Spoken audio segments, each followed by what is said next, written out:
When you're young, you have your heroes.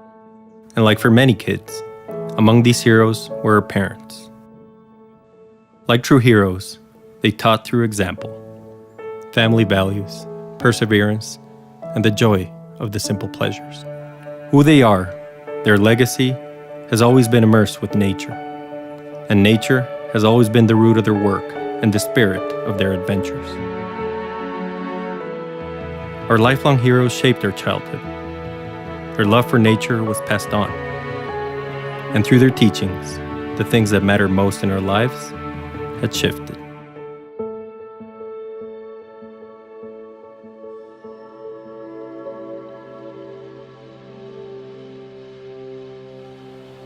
I'm Eduardo Diez, and with my wife Dolores, we decided to start this wonderful venture.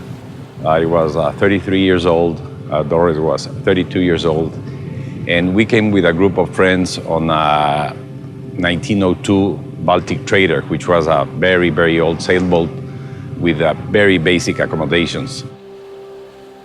By the time I got married, I had already been back to the islands on 5 occasions on different boats.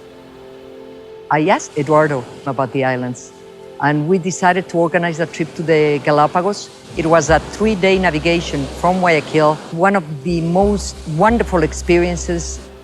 He immediately saw the possibility of opening up a tourism operation that will offer clients a safe option to visit the islands.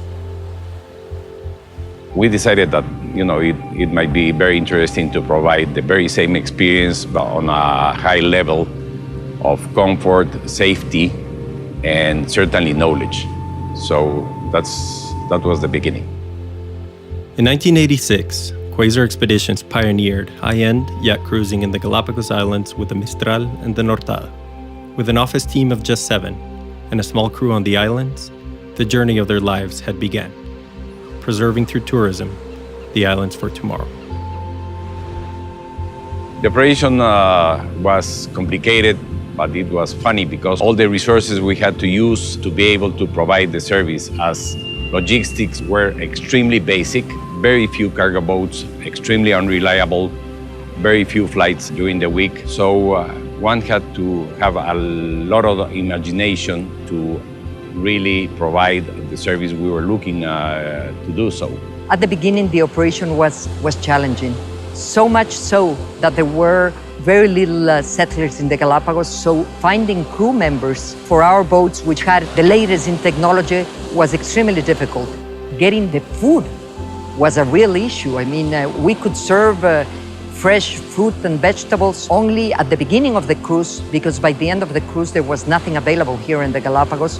Nevertheless, the captains of the boats, for example, they would say, "Who wants lobster for lunch?" And he would just dive in and come back with incredible lobsters that they served for lunch. So that made up for the limitations that we had. And the beauty of it is that passengers were not as demanding as they are nowadays. They knew the restrictions we lived through at those times. It was fabulous, really. Challenging, but fabulous.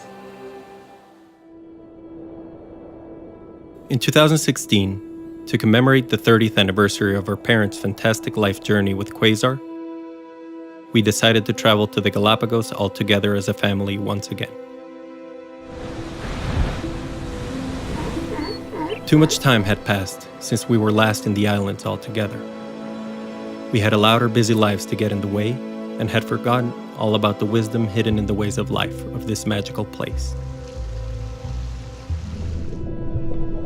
We were all uncertain of what would come from this voyage, but deep inside, I think we all knew this journey was long overdue.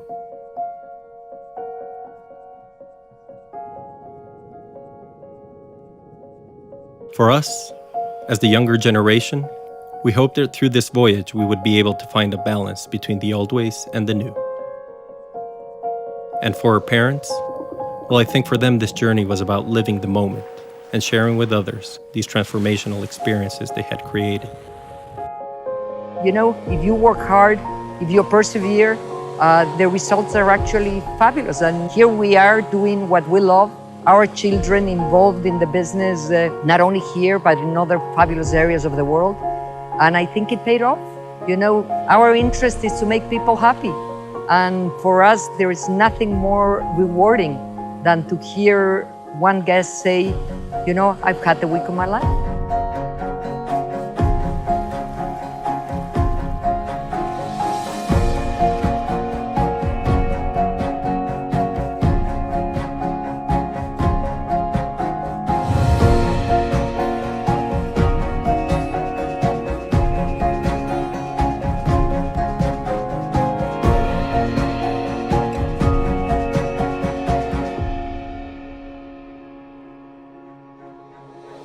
"30 years ago, our parents chose a life of travel because they had extraordinary adventures of their own that changed their lives. For most of us in travel, that is our story. Who knows what the future will hold for us next? But as a family, we'll continue living our own great adventures, learning from our heroes and using the power of adventure travel for a greater good."